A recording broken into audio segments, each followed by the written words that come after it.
नमस्कार।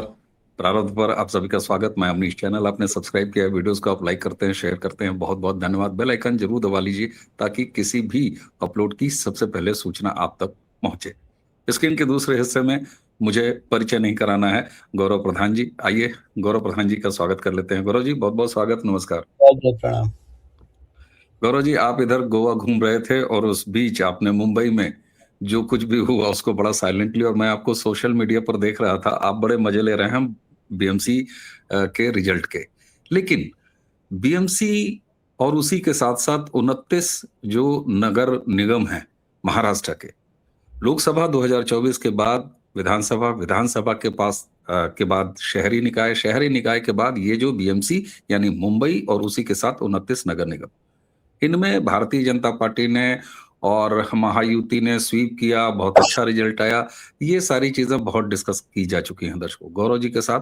अब जरा इसके व्यापक दृष्टिकोण की तरफ चलेंगे। गौरव जी, मुझे जो कुछ भी इस रिजल्ट को देख के लगा, और ठाकरे परिवार के, ठाकरे बंधुओं की लेगेसी और शिवसेना जो उद्धव गुट है, उन दोनों भाइयों के एक होने के बावजूद भी 25 साल का उनका राज समाप्त हो गया बीएमसी से।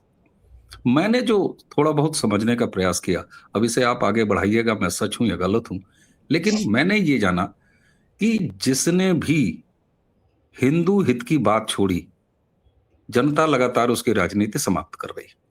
बाला साहब ठाकरे के परिवार की पूरी लेगेसी, बाला साहब ठाकरे हिंदू हृदय सम्राट, लेकिन उसके बाद उद्धव ने जिस तरीके से एक दूसरी लाइन ली और प्रो मुस्लिम और प्रो मुसलमान वोटों की वजह से वो न जाने किस रास्ते पर निकल गए, तो जनता ने भी कहा ठीक है, न तुम्हारा मराठी मानुस चलेगा, न तुम्हारी क्षेत्रीय अस्मिता चलेगी, और बीएमसी यानी मुंबई का किंग हिंदू बना। ये जनता ने कर दिया। यही राजनीति 2014 के बाद से लगातार चल रही है, और प्रधानमंत्री ने अब तो वेस्ट बंगाल में, कल सिंगूर में, और आज असम में हुंकार भर दी है। कैसे देखते हैं भारतीय राजनीति के इस नए दौर को, और क्या अब हिंदू मतदाता अनअपोलोजेटिक हो चुका है, और उसी के साथ भारतीय राजनीति भी अब हिंदू हित को अवॉइड नहीं कर सकती, वरना जनता उसे अवॉइड कर देगी? गौरव जी। अवनीश भाई, सबसे पहले तो सभी हमारे महाराष्ट्र के मित्रों को बहुत बहुत बधाई और शुभकामनाएं। चुनाव के लिए एक डाउट जरूर मन में था, पर एक विश्वास भी था।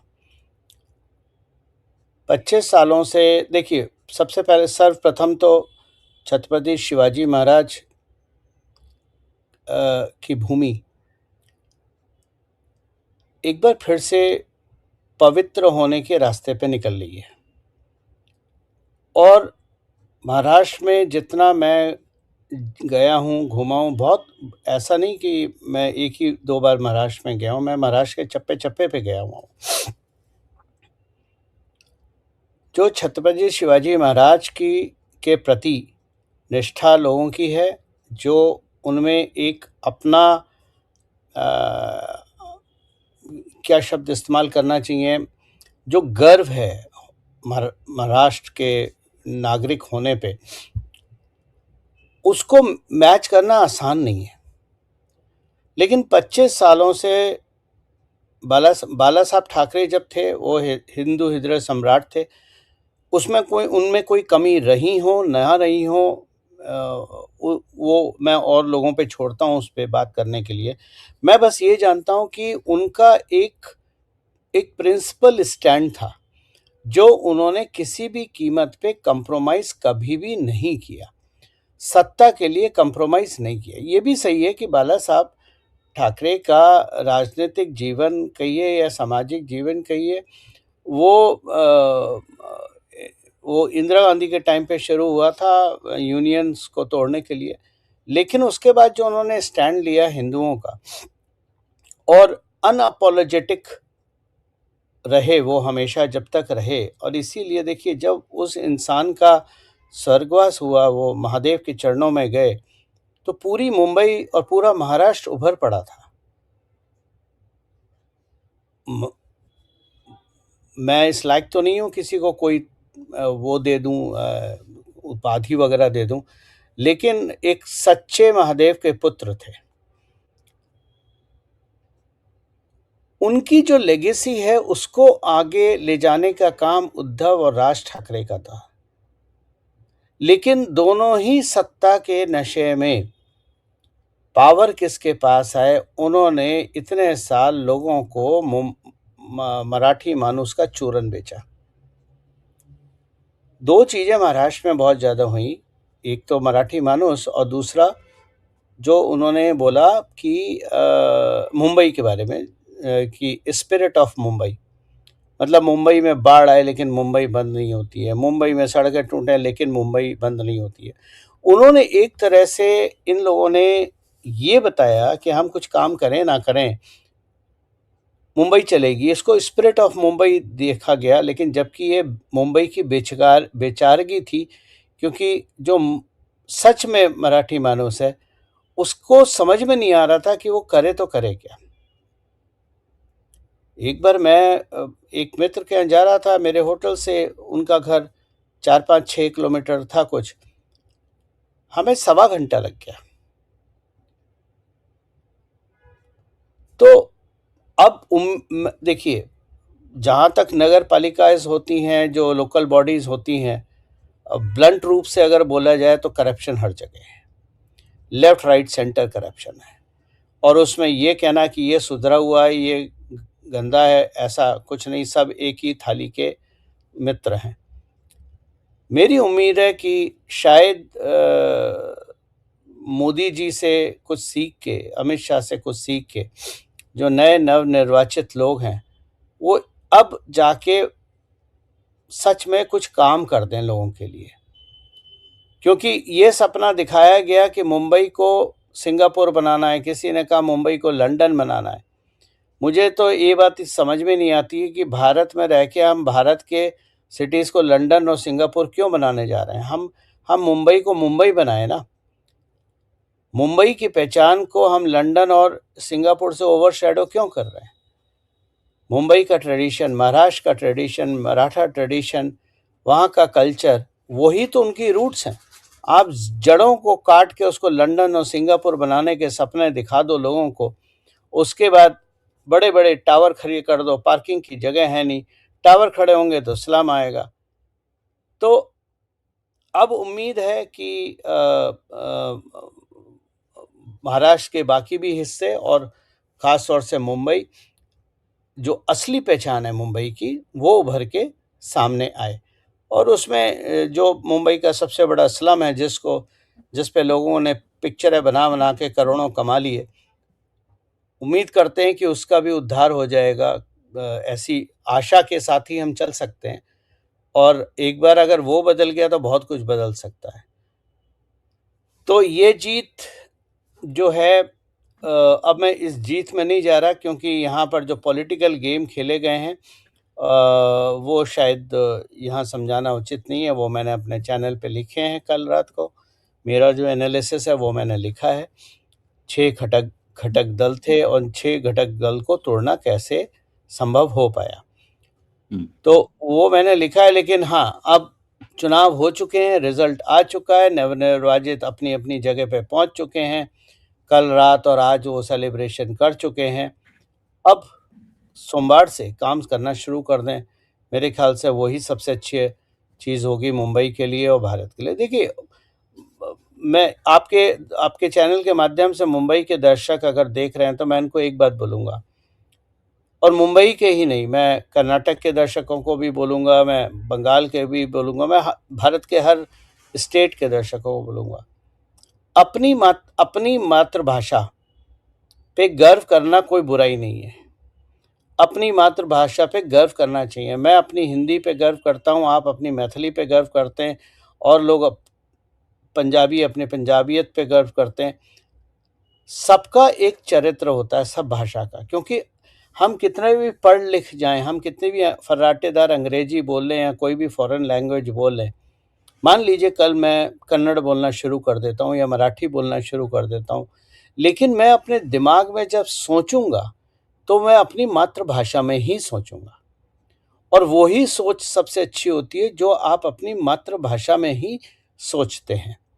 तो आप भाषा कोई ले लीजिए, एक्सेंट कोई ले लीजिए, लेकिन आपका विचार, आपके सोच जो है हमेशा मातृभाषा में होती है। तो मातृभाषा पे गर्व करना कोई बुराई बात नहीं है, लेकिन मातृभाषा पे किसी और को थोपना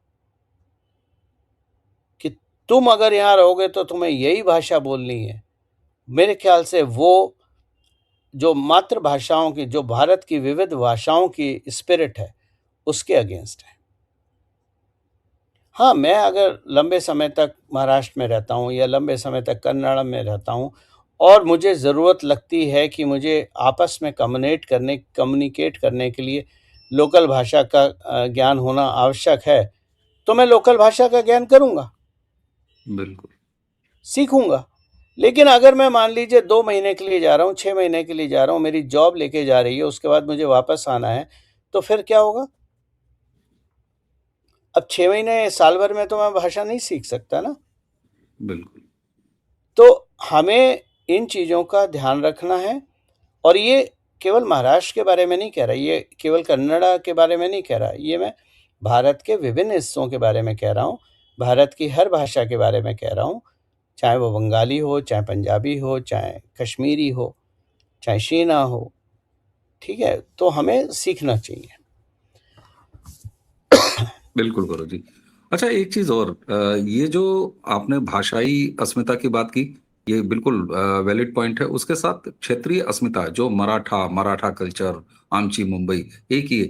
इसने न केवल राज ठाकरे और उद्धव ठाकरे की राजनीति को समाप्त किया, इसने तो मराठा छत्र, भारतीय राजनीति के चाणक्य, पता नहीं वो फर्जी उनका ऑरा बना हुआ था या सही था, मैं शरद पवार की बात कर रहा हूँ, उनके अपने गढ़ में, पुणे, चिंचली, पिछवाड़ में, वहां भी इस अस्त्र ने उनको परास्त किया है। तो क्या अब ये मान लिया जाए कि एक रहोगे तो सेफ रहोगे, बटोगे तो कटोगे? ये जो एक राष्ट्रवाद और सनातन की पहचान है, हिंदुत्व की पहचान है, ये तमाम क्षेत्रीय अस्मिताओं पर भारी पड़ रही है। और यहीं से वो रास्ता निकलता है जो वेस्ट बंगाल की तरफ जाता है, जहां प्रधानमंत्री कल थे और आज असम में है। जी। देखिए, जहाँ तक बात रही बटोगे तो कटोगे, एक रहोगे तो सेफ रहोगे, ये बात सही है। और अगर आप मुंबई का एरिया देख लीजिए तो 4-5 ऐसे डिस्ट्रिक्ट हैं जहाँ आपकी जनसंख्या, आपकी डेमोग्राफी 50% से कम आ चुकी है। वो जो दूसरा तबका है वो 75, 60, 55 के ऊपर है। और जब वो 75, 60, 55 के ऊपर होता है तो फिर वो आपको एक्सेप्ट नहीं करता है, वो अपने आप को अपने हिसाब से चलाना चाहता है। केरल का एक राज्य है जहाँ पर वो चाहते हैं कि उसको डिवाइड कर दिया जाए ताकि मुस्लिमों का अलग एरिया बन जाए। तो ये बात तो गलत नहीं है कि बटोगे तो कटोगे, अगर बटोगे तो कटोगे। और यही अगर आप मुंबई की एनालिसिस देखें तो नेक टू नेक फाइट है, लैंडस्लाइड नहीं है। और वो लैंडस्लाइड इसलिए नहीं है क्योंकि आप बटे हुए थे। अगर आप बटे नहीं ओवैसी की होते, परफॉर्मेंस देख लीजिए सर। देखिए ओवैसी की परफॉर्मेंस थोड़ी स्ट्रैटेजिक है। ओके। आप एक बात भी मान के चलिए कि ओवैसी ने ये कर दिया कि अबू आज़िम के कॉन्स्टिट्यूएंसी में जितने भी सीट हैं वहाँ एक भी वो जीत नहीं पाया, सब ओवैसी ले गया। अब अबू आज़िम का क्या सीन है वो मुझे बताने की ज़रूरत नहीं है, या कुछ लोग भड़क जाएंगे, लेकिन बहुत पहले मैंने लिखा है और मेरे दर्शक और मेरे पढ़ने वाले पाठक जानते हैं कि समाजवादी के जो अबू आज़मी हैं उनका खेल क्या था मुंबई में। उसको हराने के लिए देखो, हीरे को हीरे ही काटता है। अब जब उसको काटा तो ओवैसी ने उसको काटा तो काटेगा तो वही। लेकिन आप एक बात देखिए कि यही ओवैसी है। मैं आपके दर्शकों को बोल रहा हूँ, एक तो होता है कि हम नाम सुन के भड़क जाते हैं, लेकिन हम एनालाइज नहीं कर पाते। आज के इतिहास में जब से ओवैसी ने राजनीति में कदम रखा, तब से लेके आज ये डिस्कशन शुरू होने से पहले, क्या ओवैसी ने कभी भारत के अगेंस्ट बात करी? कभी पाकिस्तान परस्त होने की बात करी? खिलाफत कभी की। पाकिस्तान एग्जैक्टली। लेकिन अबू आज़िम ने क्या करा वो आप देख लीजिए, ठीक है? ओवैसी ही ऑपरेशन सिंदूर के वक्ता बन के दुनिया भर में गए। अब यहाँ पर एक बहुत इंपॉर्टेंट 3 लोग हैं जिनके बारे में आप चर्चा नहीं कर रहे। ओवैसी वक्ता बन के विदेश गए। बारामती की बेटी सुप्रिया सूले सुप्रिया वक्ता बन सूले। के बाहर गई। और तीसरी जो गई वो प्रियंका चतुर्वेदी गई, यानी शिवसेना, एनसीपी और आपके AIMM जो भी है। तो यहां पर राजनीति साधने की बात है। अब रहा सवाल काका का। देखिए, राजनीति में कोई कभी खत्म नहीं होता। राजनीति एक साइन वेव की तरह है, एक टाइम ऊपर जाती है, एक टाइम नीचे जाती है, एक टाइम ऊपर जाती है, एक टाइम नीचे जाती है। फ्रीक्वेंसी के हिसाब से डिपेंड करता है वो क्रेस्ट कब तक रहेगा और वो ड्रॉप कब तक रहेगा। लेकिन काका की उम्र काका के साथ अब नहीं है, और काका को भगवान करे उनको लंबी उम्र मिले, लेकिन हम इंसान हैं, हमारी सबकी एक दिन हमें सबको जाना है। काका को भी जाना है, मोदी जी को भी जाना है, मुझे भी जाना है, आपको भी जाना है। काका ये चाहते हैं कि जाने से पहले सुप्रिया सूले दिल्ली की राजनीति में एस्टेब्लिश हो जाए और एनसीपी की पार्टी अजीत पवार संभाल लें।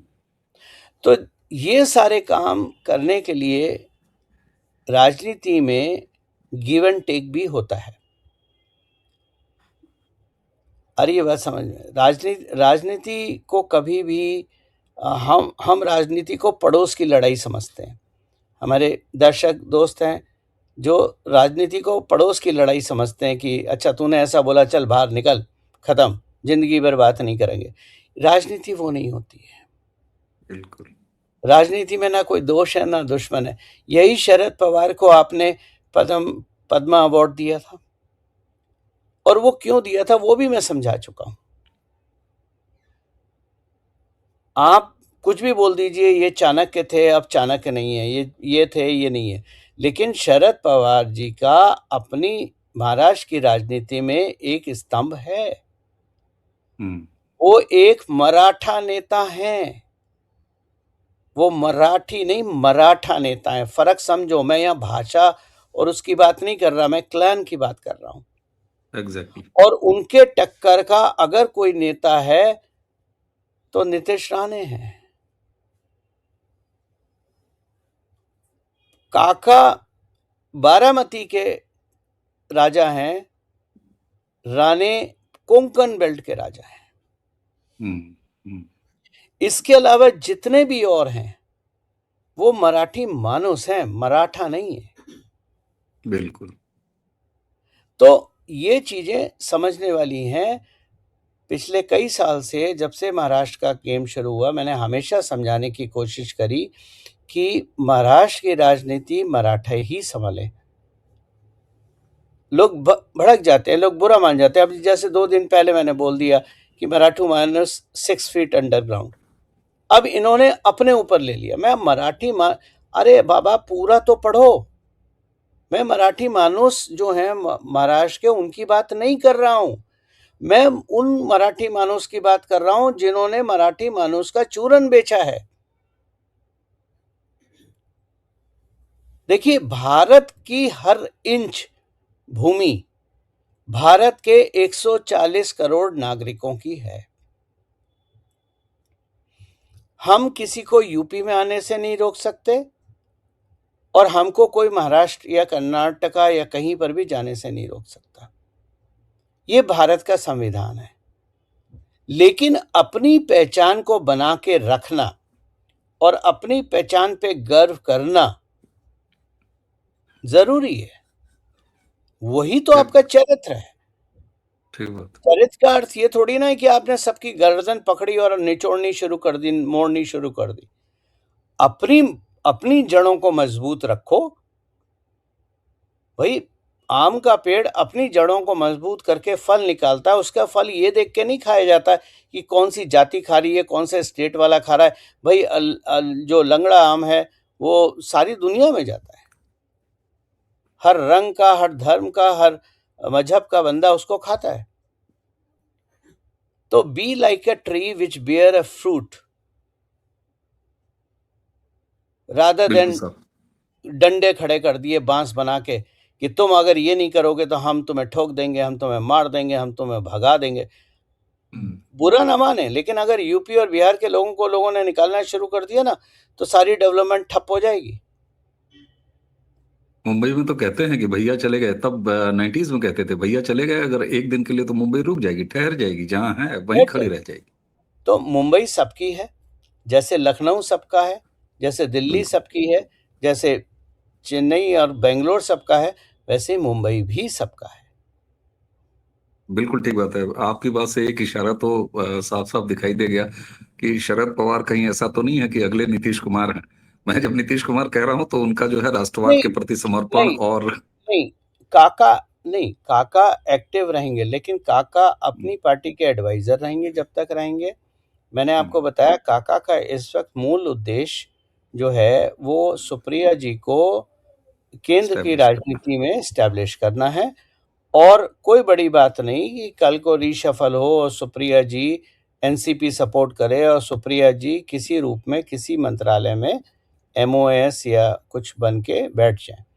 लेकिन बिल्कुल जब सुप्रिया सूले, जब असदुद्दीन ओवैसी और जब प्रियंका चतुर्वेदी विदेश जाते हैं भारत के ऑपरेशन सिंदूर की डिबेट लेके, तो दिल गर्व से चौड़ा हो जाता है। बिल्कुल होता है, बिल्कुल होता है। यही भारत की विविधता है, यही देखिए, यही भारत की असली राजनीति है और यही भारत की भाषाओं का संगम है। मैं आपको क्या बताऊं, आप कश्मीर से कन्याकुमारी तक चलिए, आप अगर अरहर की दाल बनाते हैं तो हर 200 किलोमीटर पे तड़का डालने का तरीका अलग हो जाता है। एकदम तो किस भारत की हम बात कर रहे हैं? भारत एक जैसा है ही नहीं। भारत में बिल्कुल एक ही ठीक है। व्यंजन, एक ही भोजन 50 तरह से बन सकता है। एक ही साड़ी बाजार में 6 यार्ड की साड़ी 85 तरह से पहनी जाती है। तो हम भारत को समेटना चाहते हैं एक आइडेंटिटी में, वो गलत है। बिल्कुल वो संभव ही नहीं, वो संभव ही नहीं है सर। और इस रूप में तो देखा जाए तो महाराष्ट्र ने एक नई दिशा दिखाई है कि भाई साहब क्षेत्रीय अस्मिता, अपनी भाषा, अपने लोकल जो प्राइड है उसको कैरी करते हुए भी किस तरीके से विकास के साथ राष्ट्रवाद और राष्ट्र प्रेम, उसी के साथ सनातन प्रथम, इसको भी लेके जिया जा सकता है और आगे चला जा सकता है, ये मैंडेट बताता है मतलब प्रधानमंत्री। आप जब हम्म, सनातन की बात करते हैं, आप कभी गणेश महोत्सव के टाइम पे महाराष्ट्र में जाइए। अब गणेश महोत्सव कोई वैदिक महोत्सव नहीं है। गणेश नहीं महोत्सव है। कोई ऐसा महोत्सव नहीं है जो रामायण में या महाभारत में या भगवान कृष्ण ने या श्री राम ने कभी बोला हो। ये ये पॉलिटिकल हम्म, मूवमेंट था। बिल्कुल और आजादी के आंदोलन। इसका मूल उद्देश्य था कि सबको जोड़ के रखना, सबको यूनाइट करके रखना। वही उद्देश्य था ना। और गर्व होता है मुझे कहने में कि अगर महाराष्ट्र के लोग हैं तो गर्व होता है, अच्छी बात है, मराठी मानुस बोलना चाहिए उन्हें। हम यूपी के भैया हैं, हमें गर्व होता है। और हमारे बिहार के जो मित्र हैं वो बिहारी गर्व से बोलते हैं। ये हर हिमाचली पहाड़ी गर्व से बोलता है कि मैं पहाड़ी हूं।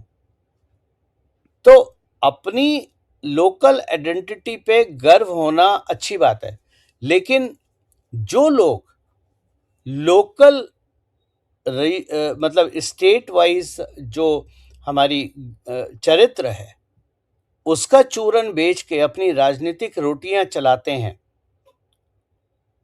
उनको तो जमीन में गड़ना जरूरी है। तो जनता खुद ही जमीन तो में गाड़ रही है।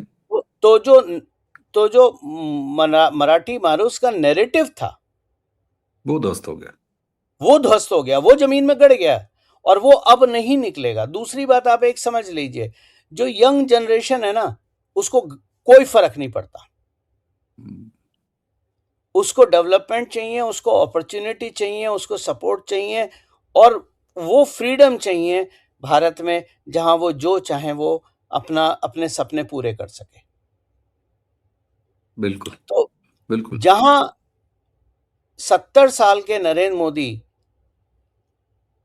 यूथ को बोलते हैं अपॉर्चुनिटी है, ग्रो करो, आगे बढ़ो, दुनिया को जीतो, वही हमारे 55 साल के विपक्ष के नेता हैं जो कहते हैं नहीं नहीं आगे मत बढ़ो, जाति में जाओ, रीजनलिज्म में जाओ, इसमें जाओ, घुस जाओ, मर जाओ, सत्ता हमें दे दो, दे दो, देश में आग लगा दो, सत्ता हमें दे दो।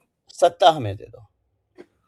ठीक बात, ठीक बात। तो यही देखिए, अब आपने पूछा था बंगाल के बारे में। हाँ, मैंने एक चीज मैंने और बंगाल के बारे में खाली, जिस तरीके से ममता बनर्जी ने ये सेंट्रल एजेंसियों, खासतौर से ये जो ईडी वाला एपिसोड हुआ है और उसके बाद वो जिस तरह एग्रेसिव हुई हैं, तो क्या ममता बनर्जी अराजकता में अपने काडर को ये दिखाने में जीत गई हैं पहला राउंड कि भैया हम अभी भी लड़ सकते हैं? देखिए, जब लेफ्ट की सरकार बंगाल में थी, तो लेफ्ट की सरकार कैसे जीतती थी? अराजकता ही पे तो जीतती थी ना। और जब ममता दीदी आई सत्ता में, तो सबसे पहले क्या करा, वो जो लेफ्ट का काडर था, उसी को तो अपनी तरफ कर लिया ना। हम्म। तो अब वो काडर की जो चरित्र है, वो तो खत्म नहीं होगा ना। तो अगर आप इतिहास उठा के देखिए पिछले 15 साल का, जब से दीदी हैं, जब भी कोई चीज़ दीदी को एक्सपोज करने की कोशिश होती है, या जहां वो लगता है वो एक्सपोज होंगी, इस तरह की हरकतें शुरू हो जाती हैं। अब आप देखिए, 15 साल दीदी को होश नहीं आया कि यहां हिंदू भी रहते हैं, लेकिन चुनाव आ रहे हैं तो शिव जी की सबसे ऊंची मूर्ति बनाएंगे, 2-4 मंदिर बनाएंगे, सब अनाउंसमेंट हो रहे हैं, दुर्गा आंगन बना रही हैं। दुर्गा आंगन बना रहे हैं। तो ये सवाल तो बंगाल के लोगों को दीदी से पूछना चाहिए कि 15 साल आप क्या कर रही थी। और अगर आपको हमारी इतनी चिंता है, तो इल्लीगल बांग्लादेशियों को जब सर के माध्यम से बाहर निकाला जा रहा है, तो आप उसमें रोड़ा क्यों अटका रही हैं? देखिए, पहली चीज, कई बार लोग थोड़ा सा पीछे जाते हैं। कई बार लोग चीजों को कंपेयर करते हैं। एक तरफ देवेंद्र फडणवीस हैं, एक तरफ योगी आदित्यनाथ हैं, एक तरफ हेमंत विश्व शर्मा है। अब जहां जो जीतता है, वहां का वो व्यक्ति प्रधानमंत्री नॉमिनेट हो जाता है सोशल मीडिया पे। और फिर अरे योगी क्या कर रहे हैं, हम देव भाऊ तो ज्यादा अच्छा काम कर रहे हैं। योगी वाले बोलेंगे देव भाऊ कुछ नहीं कर रहे, योगी को देख लो बुलडोजर चला रहे हैं। फिर कोई कहीं से आ जाएगा कि देखो हेमंत विश्व शर्मा खुल के भगा रहे हैं। लोगों को ये समझ में नहीं आता, हर राज्य का अपना चैलेंज होता है और हर राज्य को हैंडल करने का तरीका अलग होता है। चाहे वो उत्तराखंड में जो धामी जी कर रहे हैं। अब असम की प्रॉब्लम क्या है? असम की प्रॉब्लम हिंदू मुसलमान की नहीं है। असम की प्रॉब्लम, असम का जो मुसलमान है, उसके एरिया पे और उसकी ज़मीनों पे जो इल्लीगल मुसलमानों ने, बांग्लादेश से आए मुसलमानों ने कब्जा करा है, वो असली प्रॉब्लम है।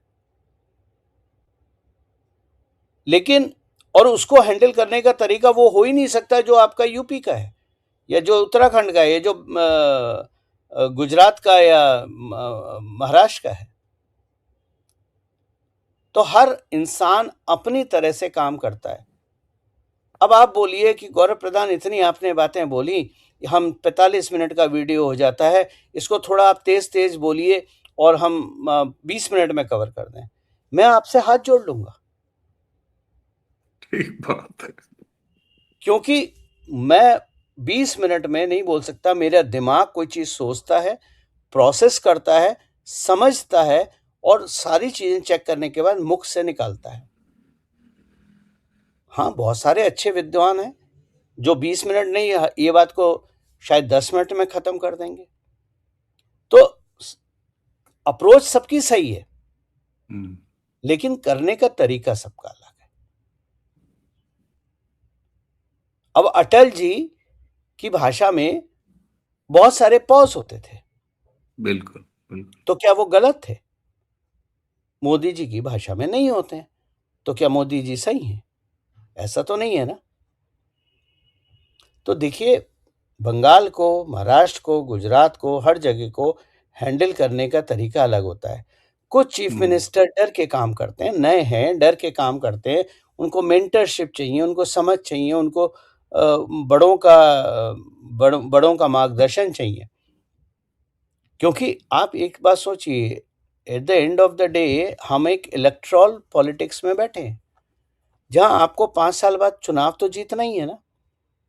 क्योंकि अगर आप चुनाव नहीं जीतेंगे तो आप क्या बदलाव लाएंगे? विपक्ष में बैठ के बदलाव नहीं लाया जाता, ज्ञान पेला जाता है। बदलाव के लिए आपको सत्ता में होना जरूरी है।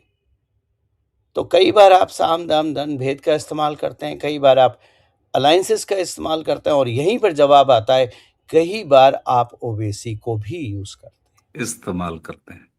अच्छा, एक चीज, आपको क्या लगता है कि जिस तरीके से प्रधानमंत्री फ्रंट से लीड कर रहे हैं, बिहार इलेक्शन के बाद उन्होंने कहा कि अब गंगा यहां से निकल के वेस्ट बंगाल जाती है, बंगाल में जो दीदी ने हिंदू मतदाताओं के अंदर डर बैठा रखा है, क्या आपको लगता है कि एसआईआर के बाद, इलेक्शन कमीशन के तमाम इंतजाम के बाद, गृह मंत्रालय के तमाम काम के बाद, उस डर में ममता बनर्जी के सामने जो बना हुआ था उसमें कुछ कमी आएगी और मतदाता खुल के निकलेगा? आप एक बार हमेशा याद रखिए, जब मतदाता के मन में डर होता है तब दीदी शांत होती है। जब मतदाता के मन में से डर निकलना शुरू होता है और दीदी भांप लेती है, तो दीदी भड़कना शुरू कर देती हैं, क्योंकि डर मतदाताओं से ट्रांसफर होकर दीदी में चला गया है। ओह। इस बात को समझना जरूरी है। तो हम्म। आजकल जब दीदी भयंकर रूप से भड़क रही हैं, तो आप ये समझ लीजिए कि मतदाताओं के मन में डर कम हो रहा है, और डर दीदी के, यहां पर एक इक्वेशन आती है, E equals to MC square. Energy is never destroyed, it transfers, correct? तो बिल्कुल साहब। जब मतदाताओं के मन में डर कम होगा तो दीदी के मन में डर बढ़ेगा, और जब दीदी के मन में डर बढ़ेगा तो दीदी भड़केंगी। और इसीलिए अब आईपैक के ऑफिस में दीदी क्यों गई? भाई, एक ऑफिस है, आप चीफ मिनिस्टर हो, ऐसे थोड़ी ना कि गाड़ी उठाओ किसी के दफ्तर में पहुंच जाओ। लेकिन वो जानती हैं कि दिक्कत कहाँ है, और वो दिक्कत अगर किसी की पकड़ में आ गई तो लेने के देने पड़ जाएंगे, तो वो स्वयं भागी, क्योंकि उनको और किसी पे विश्वास नहीं था। डर जब बढ़ता है तो औरों पे विश्वास कम होता है। बिल्कुल, डरा हुआ आदमी शायद ही किसी पे भरोसा करता हो। अच्छा, असम के बारे में मैं एक चीज पे चौंक गया। परसों या उसके एक दिन पहले, या मेरे ख्याल से कल ही, हेमंता विश्व शर्मा जी ने एक बड़ी अजीब बात बोली है। जरा इसको डिकोड करने का प्रयास कीजिएगा। मैं तो मुझे लगा कि ये क्या बोल गए वो। हेमंता ने कहा कि बहुत सी ऐसी सीटें हैं जहां पर डेमोग्राफी मुसलमानों की ज्यादा है, हम वहां अपना कैंडिडेट ही नहीं देंगे, हम चुनाव ही लड़ेंगे और नहीं लड़ेंगे। और उन्होंने ये कहा कि जब हमको वहां से मत ही नहीं मिल रहे हैं तो हम वहां पर अपना कैंडिडेट क्यों दें। ये क्या है? ये थोड़ा सा मुझे अकबकाने वाली बात लगी। बिल्कुल सही है।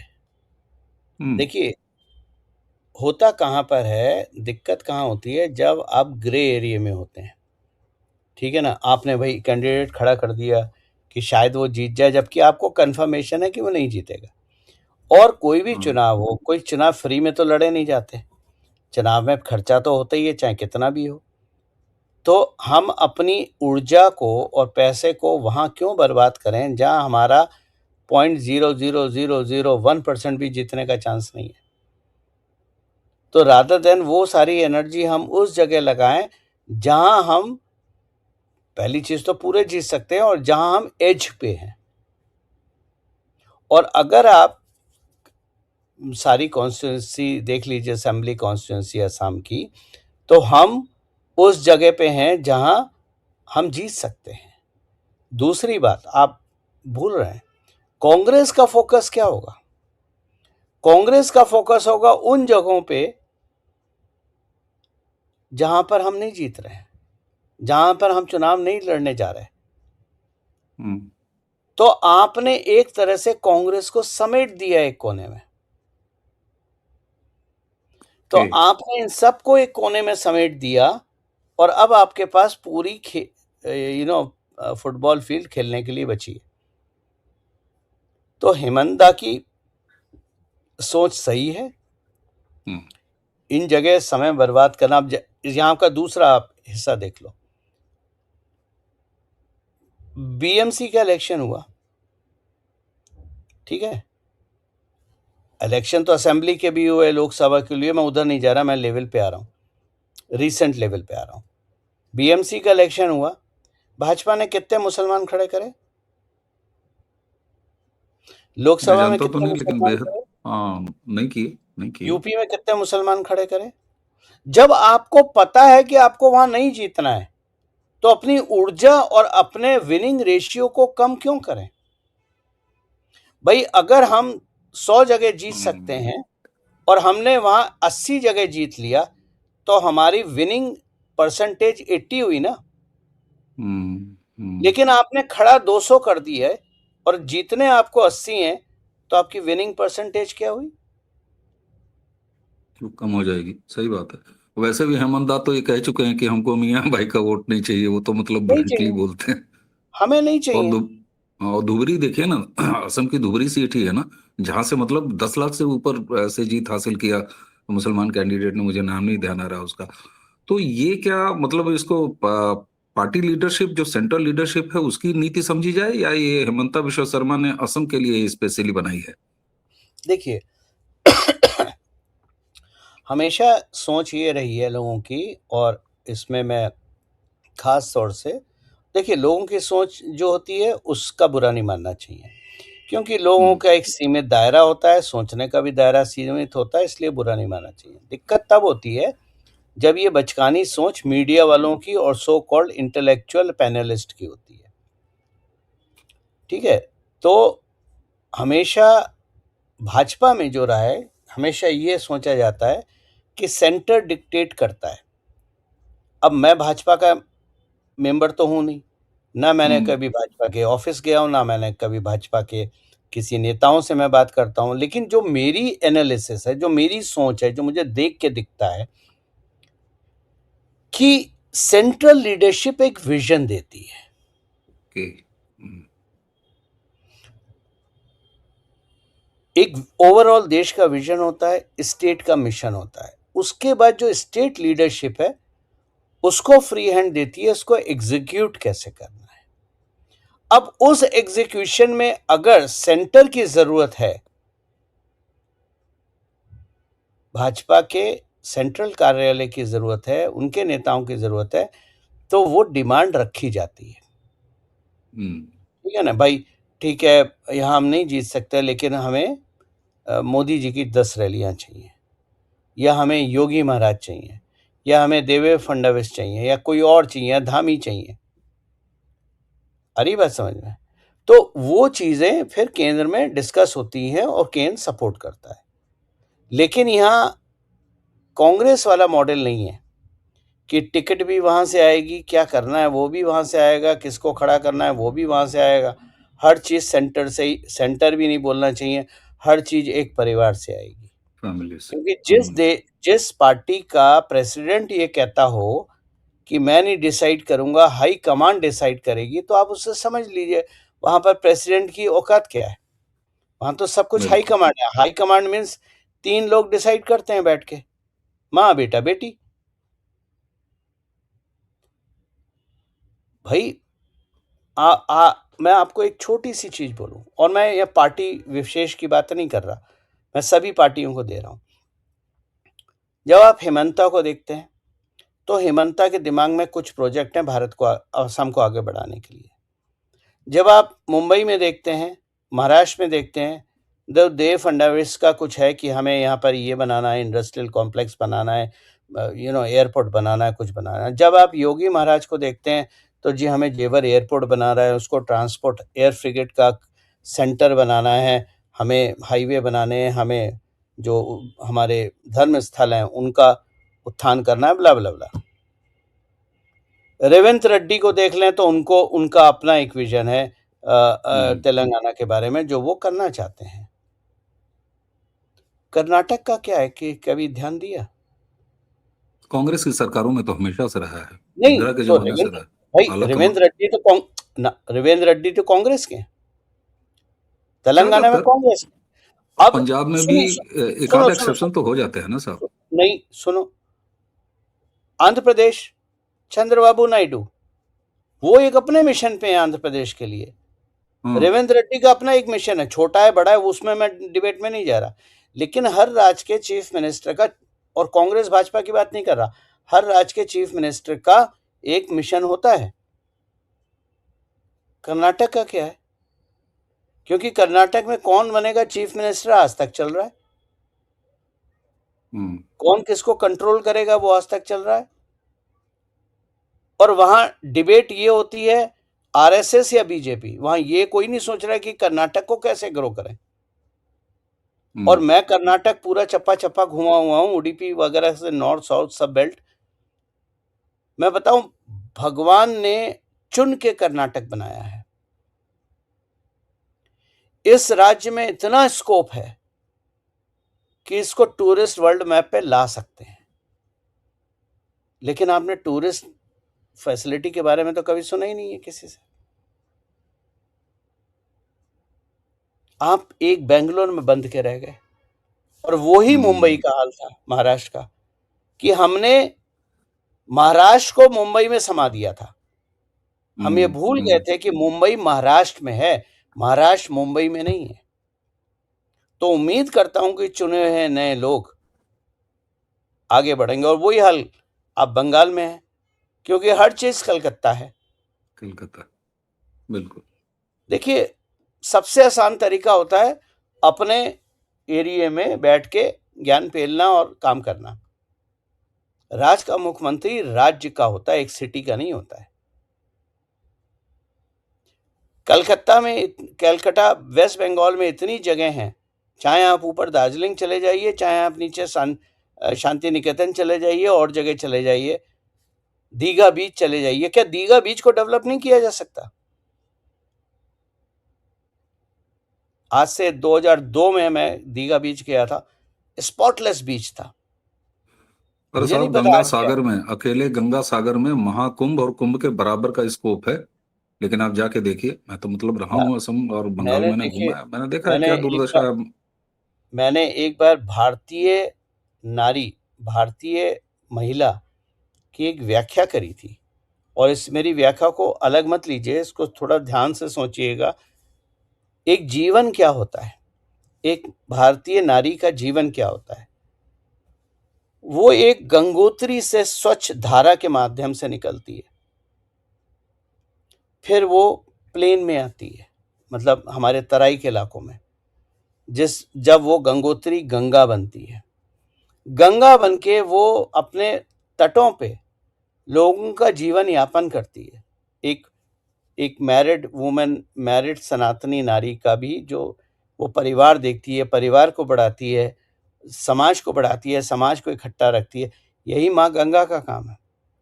और फिर वो अपना चलते चलते गंगा सागर में चली जाती है, जहां उसकी व्याख्या दादी या नानी जैसी है, जहां वो मेंटरशिप देती है। अरे, इसी सिस्टम को अगर फॉलो कर लो ना, तो ये इतना तगड़ा टूरिस्ट वो बनेगा ना, सनातनी टूरिस्ट बेल्ट बन जाएगी, कि आपने एक तरफ गंगोत्री लिया, फिर आपने गंगा लिया, गंगा के सारे तट लिए, उत्तर प्रदेश से निकलती है, बिहार से निकलती है, फिर वो वेस्ट बंगाल में जाती है, और वहाँ गंगा सागर है, जहाँ आप बैठ के अपनी दादी और नानी के रूप में माँ गंगा को देखते हो। सागर में मिलने से पहले गंगा सागर होता है, और वो ये सागर में मिलना मतलब अपने आप को शून्य में विलीन कर देना। बिल्कुल, बहुत सही प्रतीक खींचा है आपने, बहुत सही प्रतीक खींचा है। और मुझे लगता है कि वहीं से प्रधानमंत्री कहते हैं कि भैया उत्तर प्रदेश से आती है, फिर बिहार में, बिहार से अब चलती है वेस्ट बंगाल। अब आप तो प्रधानमंत्री अब आप तो अब आप समझे कि प्रधानमंत्री ने ये शब्दों का इस्तेमाल क्यों करा। ठीक बात, अवनीश बिल्कुल। भाई, आपको याद होगा कि मैंने एक गंगोत्री प्रोग्राम करा था। गोवा में ही किया था आपने? मैंने करा था ना कंटिन्यूस उसको बच्चियों के फॉलो लिए। किया। यस यस, बच्चियों के साथ यही किया था, कन बड़ा अच्छा कार्यक्रम हमारा हो रहा था। यही हमारा यही कंसेप्ट था, गंगोत्री गंगा गंगा सागर। आपने बताया था। और मैंने खास तौर पर एक वीडियो में आपके उस कार्यक्रम के समाप्त होने के बाद, जब मैं उसको लगातार सोशल मीडिया पर फॉलो कर रहा था, उन बच्चियों की स्वच्छंदता, उन बच्चियों की मेच्योरिटी और गजब की वो एक्टिविटी थी, तो मैंने विस्तार से इस पर चर्चा की थी। दर्शकों, वो वीडियो लिंक मैं अपनी टीम से कहूंगा कि इस वीडियो के डिस्क्रिप्शन में जरूर लगाएं। गौरव जी, बीएमसी चुनाव से हम शुरू हुए, विशुद्ध राजनीतिक बातें भी हमने की, और उसी के साथ भारत के संस्कृति, भारत के अस्मिता, भारत की क्षेत्रीयता, भारत की भाषाओं पर बात किया।